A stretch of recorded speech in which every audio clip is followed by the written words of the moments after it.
저는 오늘 본문 중심으로 하나님께서 우리 교회에게 주신 이 5대 강령 중에 하나인 네 번째 강령인 서로 사랑이라고 하는 주제로 말씀을 증거하도록 하겠습니다. 실은 이 말씀의 주제를 가지고 설교한다는 것은 쉽지가 않습니다.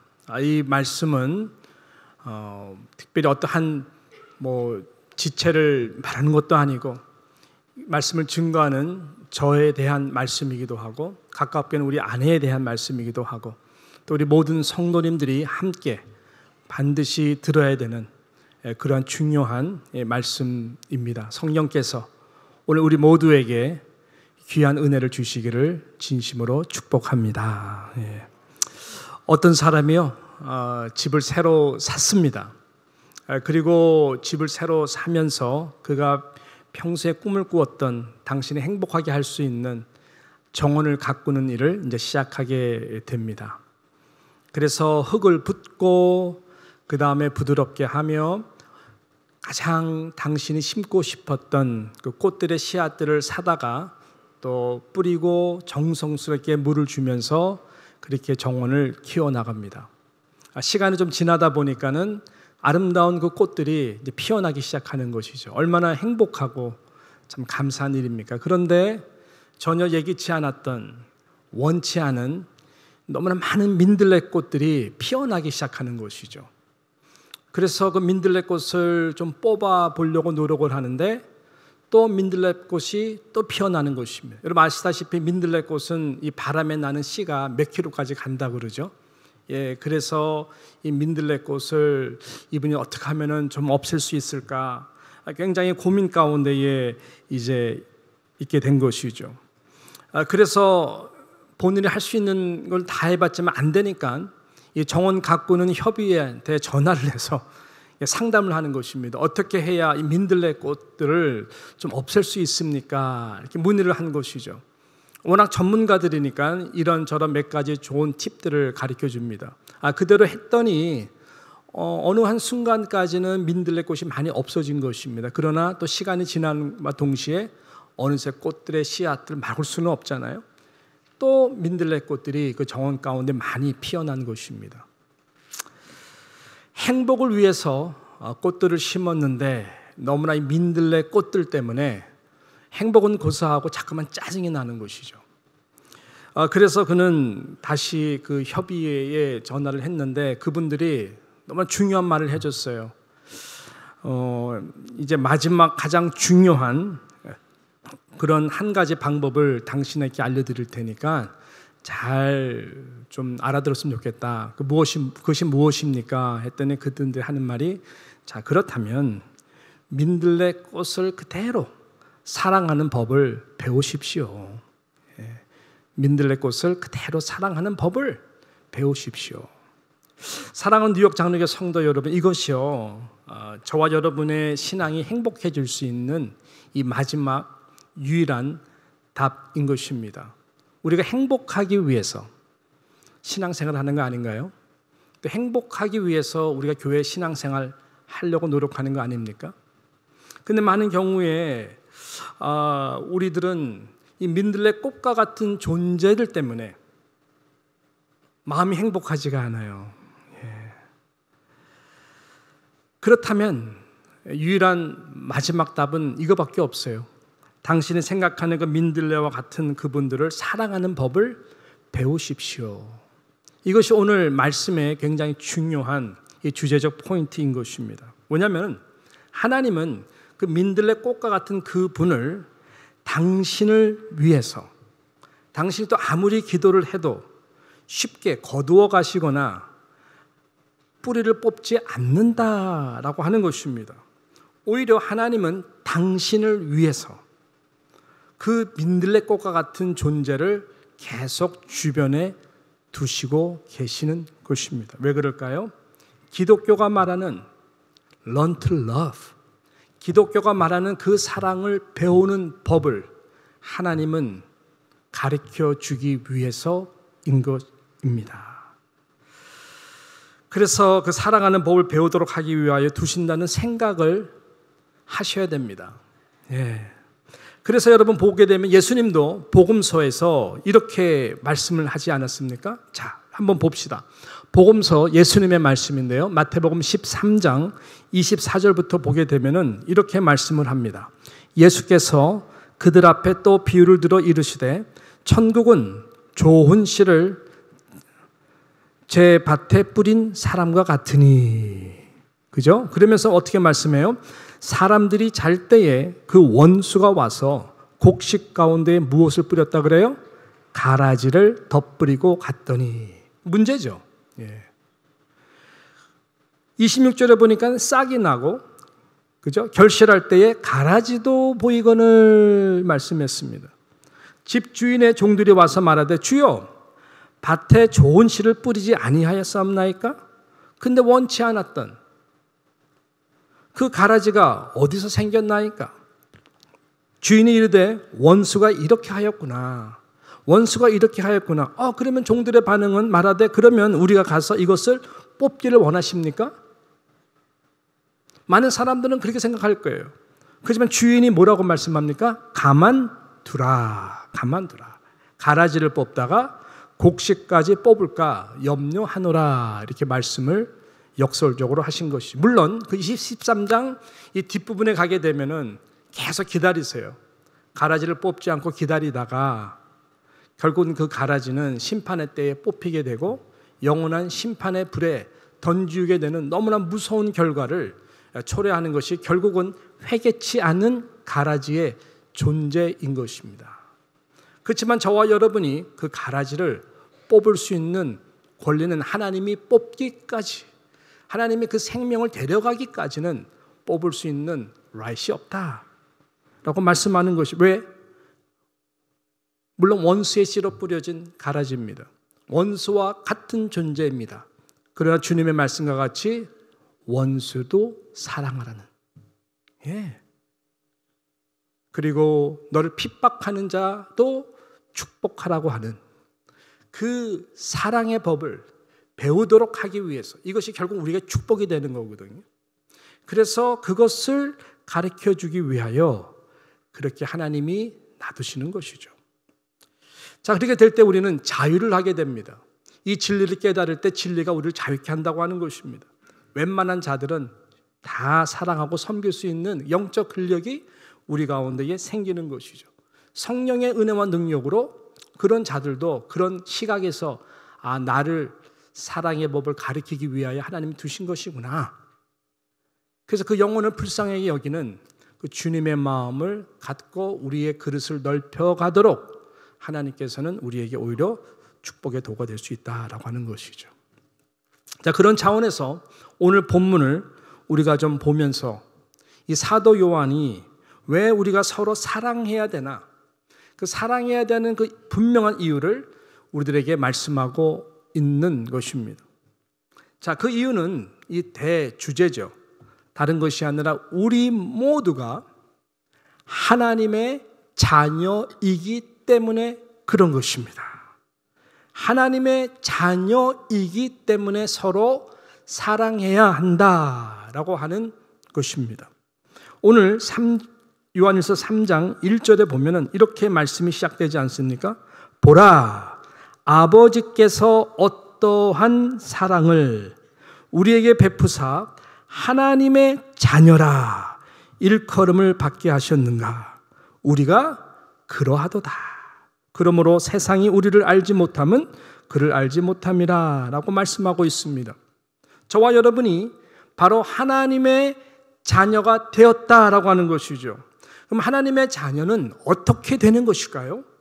오늘 이 말씀을 다시 깊이 묵상하게 되면은 사도 요한은 성령의 감동으로 이 말씀을 기록하면서 이렇게 우리들에게 증거를 합니다. 아버지께서 어떠한 사랑을 우리에게 베풀어 주시사 저와 여러분이 하나님의 자녀라고 일컬음을 받게 되었다라고 증거하고 있습니다. 하나님 아버지께서 베풀어 주신 그 어떠한 사랑 때문입니다. 그래서 어떠한 그 사랑이 오늘의 키워드인 것이죠. 저와 여러분이 하나님의 자녀가 되게 한 그 어떠한 사랑은 어떤 사랑일까요? 오늘 본문 말씀과 연결해서 크게 두 가지로 볼 수가 있는 첫 번째는 뭐냐면은 십자가를 통하여 알게 해 주신 그 사랑을 그 어떠한 사랑으로 우리는 해석할 수가 있는 것이죠.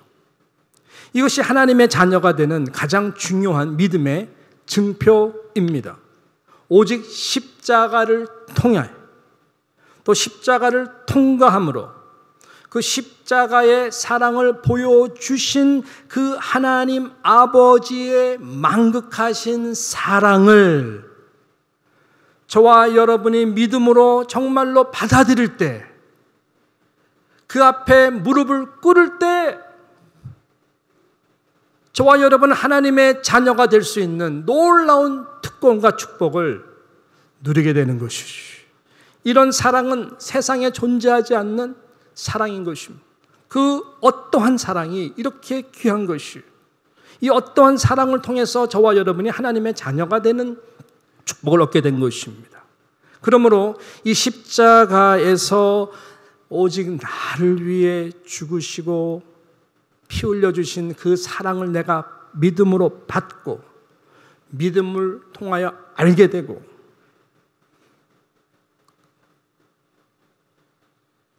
그 사랑에 감사하는 모든 자들에게는 동일한 이 귀한 고백의 간증이 있는데요.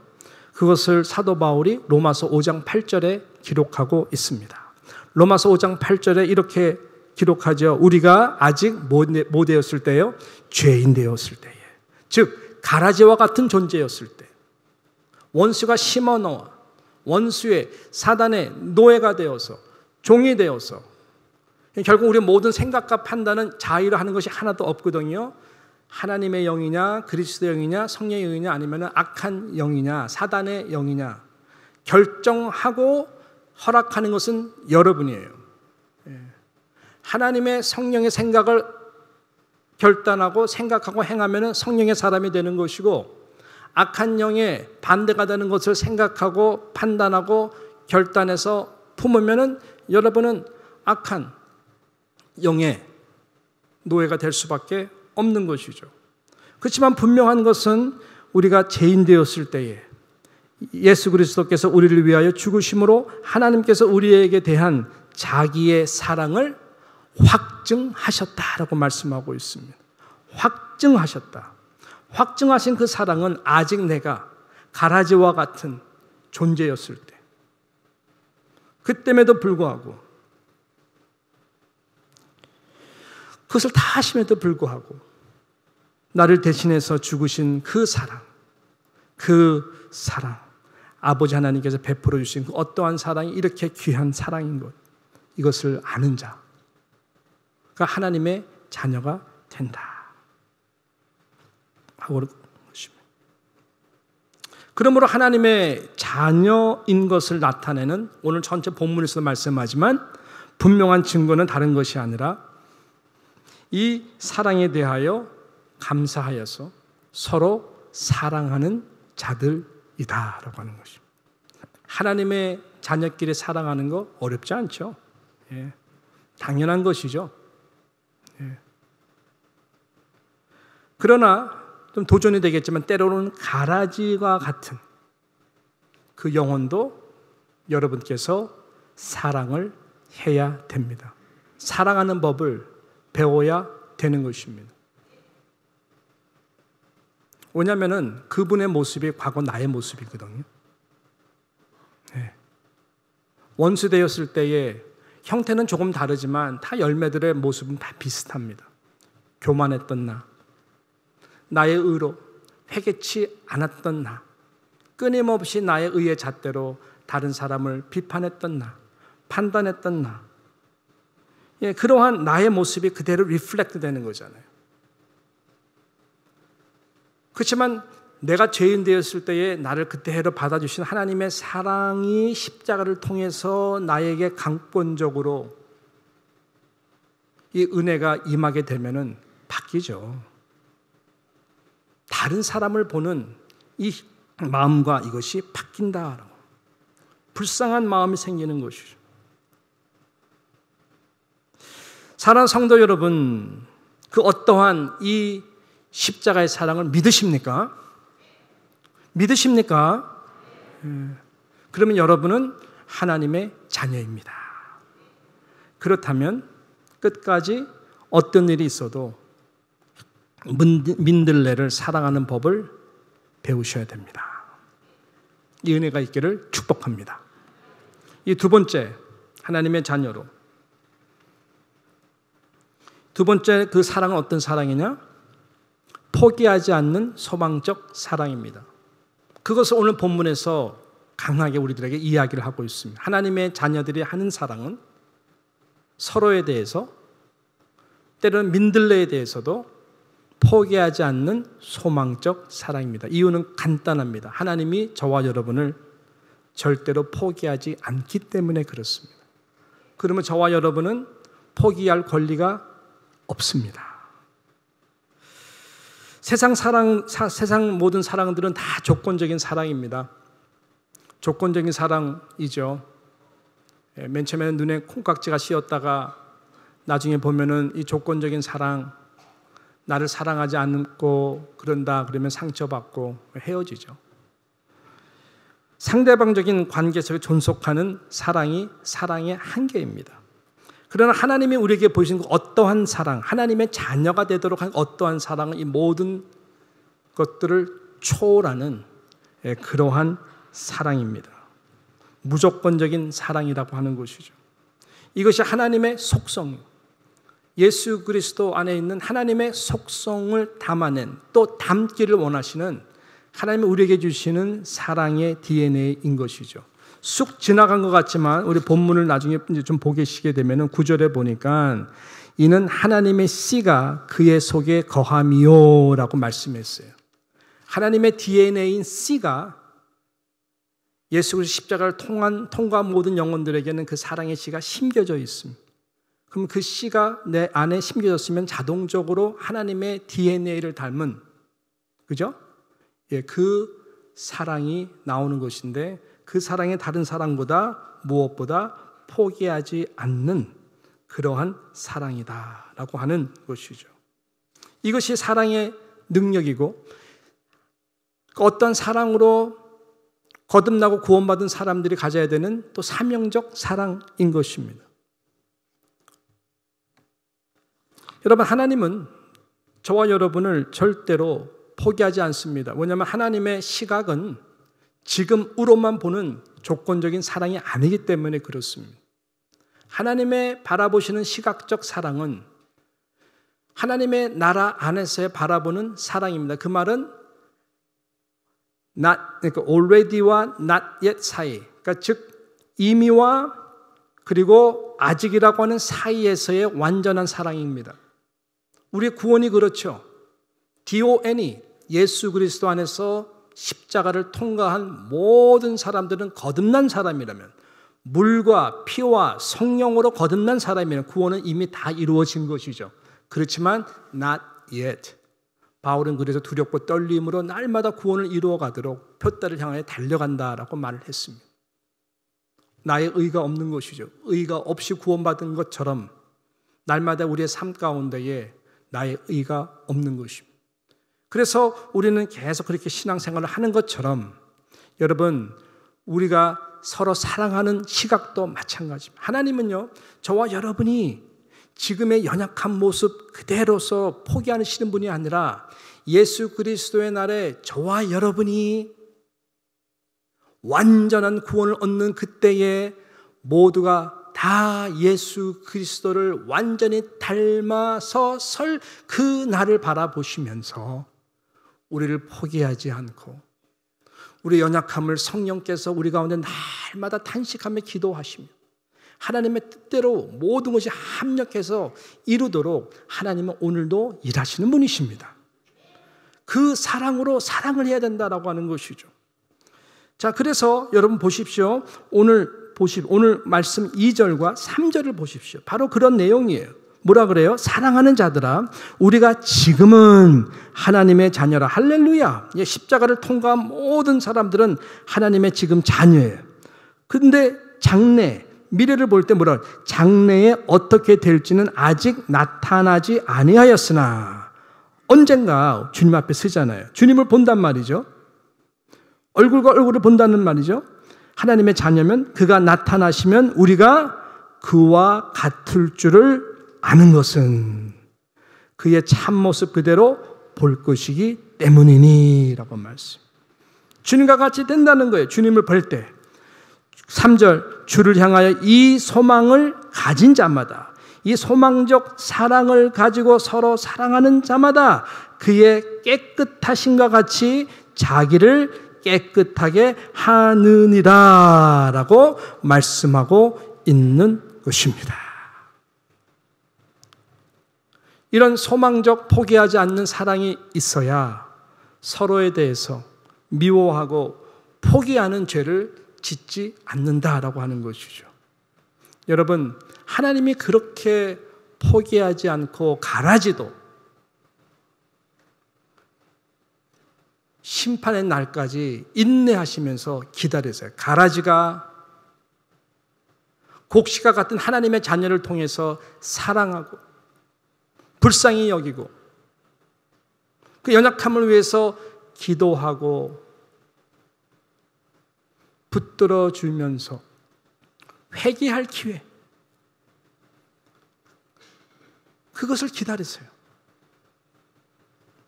그래서 우리는 서로에 대해서도 이런 소망이 있어요. 하나님 앞에 죄를 짓지 않는다라고 하는 것이죠. 언젠가 다 영원히 웃게 될 날이 오잖아요. 이 소망이 있으니까 그 영혼을 바라보면서 우리가 축복할 수 있는 힘이 생기는 것이죠. 아우, 하나님도 그렇게 하시는데 제가 누구라고, 또 여러분이 누구라고 쉽게 판단하고 포기하고 미워하고 정죄하고 그럴 수 없죠. 왜냐하면 여러분이 재판관이 아니잖아요. 오직 재판관은 누구예요? 하나님이시란 말이죠. 그래서 이 사랑이 서로 사랑에 너무나 중요하다라고 하는 것입니다. 이 은혜가 함께하기를 주님의 이름으로 축복합니다. 그런 마음으로 자녀를 키우면 훨씬 자유하고 좋습니다. 저는 말씀을 이제 마치도록 하겠습니다. 이렇게 말씀을 드렸음에도 불구하고 나는 못하겠습니다. 나는 못하겠습니다. 그 가라지 같은 존재 없어지든지 내가 이 교회를 떠나든지 하겠습니다. 등등 나는 못하겠습니다라고 말하시는 분이 계시다면 목사로서 말씀드립니다. 정말로 이해합니다. 정말로 이해합니다. 또 이것이 얼마나 힘들다는 것 저 또한 압니다. 어떻게 보면은 목사가 이런 부분에서 가장 노출되기가 쉬운 사람 중에 하나겠죠. 여러분은 구석구석에서 당하는 어려움 가지고 갈등하겠지만 우리 장로님들 정도 되면은 이 교회의 전체적인 그리고 또 목사가 되면은 전체적인 가운데에서 지금 아픈 부분들의 스토리가 너무나 많이 올라오잖아요. 서로 사랑 누가 모르나요? 근데 안 된다. 못하겠다. 그렇다면은